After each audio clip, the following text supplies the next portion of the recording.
Welcome to Midday Moments. Welcome to Midday Moments. I welcome you to Midday Moments. It's Wednesday. Some folks would rather have silver and gold.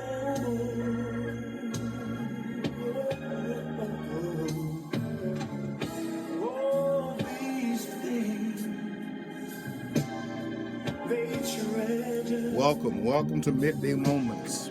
And forget about their soul. I've decided to make Jesus my choice. Amen. Yes, I did. Say it again. Some folk would rather have houses and land. Oh, some folk. Welcome to Midday Moments. Well, I welcome you on this day to Midday Moments. Thank you for joining me at whatever time you are seeing this. I pray that for these next few moments that I will be able to deposit something into your heart, into your spirit in this beginning of the new year. Let me invite you to join me now in a word of prayer. God, our Father, how grateful, how thankful we are that we have another chance to say something about you and to say something about your word. God, we do pray that in this moment that a seed will be planted and sowed into someone's heart and mind that will take root and grow and even be practiced. God, how we thank you again for life, health, and strength. We thank you that life is as well as it is. God, we just pray you will continue to keep us safe and sustain us. God, how we give you glory, honor, and praise for being such a kind and compassionate God. Thank you again afresh for the multitude and the manifestations of your blessings. In your name we pray. Amen. Well, today I want to talk about and share with you this idea about a resolve for the new year. In this new year, perhaps this would be a resolution. And it comes out of Proverbs 3 and 5. It is that familiar passage that says, trust in the Lord with all your heart and lean not to your own understanding. In all thy ways acknowledge him, and he will direct your path. That's what I want to just lay at your heart today, this idea about trusting in the Lord and trust him with all your heart. Lean not to your own understanding. So today I just want to just lay this principle briefly at your heart, and I hope that the principles that I share will become believable to you personally, and that you will resolve to do this in this new year, and that is to trust in the Lord with all thy heart and lean not to thy own understanding, and acknowledge him in all thy ways, and he will direct your path. Here is why you should trust the Lord and lean not to your own understanding. Because if you trust God, you do not have to solely figure it out in life. You have to have faith that God will work things out, and God will help you by his divine power and purpose figure out the things in life that you cannot figure out by yourself. And why should you trust in the Lord with all your heart? What's the rationale for that? What's the basis of that? Well, first of all, I would suggest that you resolve to trust the Lord with all your heart and lean not to your own understanding because, number one, He is conscious of you. He's conscious of you. You see, I personally need to be ever so mindful that God is conscious of me. And you, as a child of God, you need to be ever so mindful that God is conscious of you. So often in all of our lives, we are sometimes made to feel that we're living around, living in an environment that makes us feel that we're not important. I mean, there are people in our lives sometimes that can say things to us or can make assessments of us or can treat us in a certain way that tends sometimes to devalue us. It tends to sometimes to reduce us. Sometimes there are moments in all of our lives where we just feel so devalued. So I personally need forever to know that regardless of how somebody else may feel about me, God values me. God is conscious of me. That's important to me. It's important for me to know, to believe, and to actually have this faith that I matter to God. Because sometimes people, as we use the word, can disk you. People sometimes can cause you to feel a certain way because of the way they respond to you or the way they treat you or what they say about you. But I need you to know that you can trust in God because God is conscious of you. Listen what Psalms number 8 says. Psalm says, "What is man that thou art so mindful of him, or the Son of Man that thou will even visit him?" God is mindful of us. Look what Zechariah 2 and 8 says. God says through the prophet to let Israel know that wherever they are, wherever or whomever touches you or touches whoever touches you, they are touching the apple of my eye. Zechariah 2 and 8 reminds us that we are the apple of God's eye. In the Psalms it says, we are fearfully and wonderfully made. Ethel Waters had a song that she used to sing that God does not sponsor any flops. Even though sometimes we make mistakes and sometimes things don't go the way we want them to go, but God doesn't sponsor any flops. The reason you can trust God is because God is conscious of you. He's aware of your struggles. You know, when Moses was sent to deliver the people of Israel out of Egypt, God says to Moses, he says, "Tell the children of Israel that I have seen their affliction. I have heard their cry." As a matter of fact, what God was saying, tell Israel that the only reason that they endured the 430 years of the Egyptian bondage is because I saw their affliction. I heard their cries. Even in the midst of their bondage and servitude, I was conscious of them.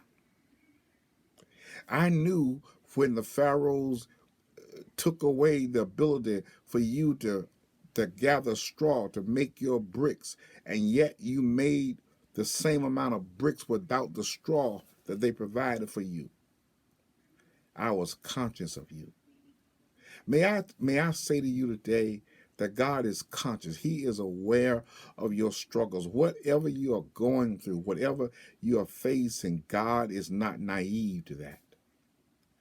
God was aware of the children of Israel's struggles when they When they got over in that land and there was no bread, God sent manna in the morning because he was conscious of them. When they got the Mara and the water was bitter, God made the bitter water sweet. He was conscious of them. Job can talk about it too. Job says, God is so conscious of me. He knows the number of hair on my head, and he even knows how many steps I take. I want you to think about it. If you look over your life, if you take a moment and do some reflective experience, you probably can see the places where God manifested himself in your life. And the reason he did it is because God was conscious of what you were going through. God knew that had he not intervened or had he not been there with you, he was conscious of you. I love that story about the footprints. We all know that story. I love that story about the footprints when the man looked over his shoulders and looked over his life, and he took a quick review of his life and how things were, and he got angry. He got angry because he looked over his life and he says he only saw one set of footprints. And as a result of seeing one set of footprints, he called God on the carpet and says, God, I'm disappointed. He said, I looked over my life and I see seasons where life was not good for me. It was tough for me. And I see these seasons and I only see one set of footprints. God, you left me alone when there was difficult times in my life, when there was trials and tribulations. I only see one set of footprints. Where were you? God said, my child, I didn't leave you alone. He said, the footprints you see in those difficult situations, they were not your footprints, they were mine. The reason you don't see two footprints in the midst of your trials, because I was the one carrying you. God is conscious of you. And the reason why I encourage you to trust in the Lord with all your heart and lean not to your own understanding, because God is conscious of you. The second thing I would suggest to you, the reason why you are resolved to trust God is because God is consistent toward you. This idea that God is consistent says that God is not a sometime God. You know how there are some people in our lives who are sometime friends and sometime supporters. No, God is God in our lives all the time. He is consistently God. He's not wishy-washy. He's not moody. He's not erratic. He doesn't go on a hiatus when we need him the most. He's God in the good times. He's God in the bad times. He's God in the day. He's God at the night. He's God in the valley. He's God on the mountain. He neither slumbers nor sleep. God is a consistent God. And sometimes life can be so inconsistent. So you need a God who is consistent. That God is not like life. God is different than life because God is over life. God is consistent. He's merciful. He's mindful. He's so consistent. He's faithful to you and I every day. He's not faithful to you and I every other day. He's faithful to you and I every day. Lamentations 3 talks about his mercies are new and fresh every day. That's why the song says, every day is a day of thanksgiving because God has been good to me. Every day he keeps blessing me. Every day is a day of thanksgiving because God is consistent. I pray that you will receive that. The reason you ought to trust God is because God is conscious of you and God is consistent toward you. And the reason he is consistent, well, another aspect of his consistency toward you and I is his forgiveness is everlasting. We all have seen and used those little electronic calculators. What happens if your information gets confused or you put in the wrong number? You just press the clear button and automatically all the information is eliminated from the calculator. Then you begin without trying to sort out the previous mistake. You start all over again. In fact, there is no record of your mistake. It's lost forever. You know, the truth of the matter is we all have messed up. I know I've messed up. I made mistakes, and I made mistakes sometime about the same thing, yet God forgave me. I know you made mistakes about the same thing, and God forgave you. I've dropped the ball too many times, and yet God gave me the ball to run again. I've fallen short more times than I want to admit, but He calls another play just for me to run it. It's true for you. We see the forgiveness of God is everlasting. We see it, how He demonstrated forgiveness with the thief on the cross. We see how He demonstrated forgiveness with a woman who was caught in adultery. We see how He demonstrated forgiveness after Peter denied Him. His forgiveness is everlasting. God is not just conscious of you. God is consistent toward you. He consistently forgives us. He consistently reminds of His love. Here is the last reason I would suggest that you are resolved to trust God. Not only is God conscious of you and that God is consistent toward you, God is also capable to do for you. His grace is unlimited. His goodness is unusual. You know that passage says in Ephesians 3:20, now unto Him who's able, who can do exceedingly, abundantly, above all that you or I could ask for. There are times when the task and the test is bigger than our strength. There are times when the demand seems greater than our resources. But our God is capable. He's a capable God. Paul says it this way. Paul says, when I'm weak, He's strong. David said it like this, the Lord is my shield and my strength. He's a very present help in the time of trouble. Here's another verse that affirms He's able. When you pass through the waters, they will not overtake you. When you go through the fire will not destroy you. The Hebrew boys in the furnace would testify, I've been through the furnace of life and I discovered that God is able. When you're drowning in the waters of worry, God is able. When life hands you more discontent than content, God is able. God is capable. The reason you ought to trust God, to me, is real simple. He's conscious of you. He's so conscious of you, He numbs the hairs on your head. He knows the steps you take. He's not just conscious of you, He's consistent toward you. He is consistently merciful, forgiving toward you. And He's capable to do for you. Hey, now listen, with that kind of God, that ought to be your New Year's resolution. Trust God with all my heart. Lean not to my own understanding. Let Him direct my path. Acknowledge Him in all my ways, and He'll direct my path. Well, listen, will you just consider that to be your resolve for the new year? Trust in the Lord with all your heart. Acknowledge Him in all your ways. Lean not to your own understanding. And the reason why you ought to do it, because He's a God who's conscious of you. You matter to God. You're not an afterthought with God. He's a God who's consistent toward you. He consistently loves you. He consistently forgives you. He consistently provides for you. He's a God who's capable.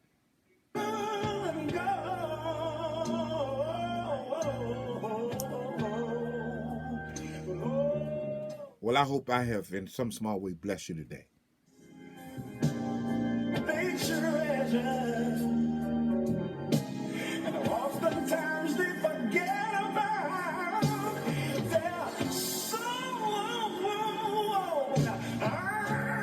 decided, yeah, I decided to make Jesus. I pray that you will make Jesus your choice. Yes, I pray that. Children, the road gets rough, and the hills get high.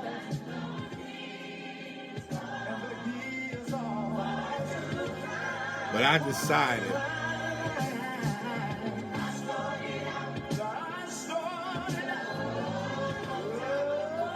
there is no doubt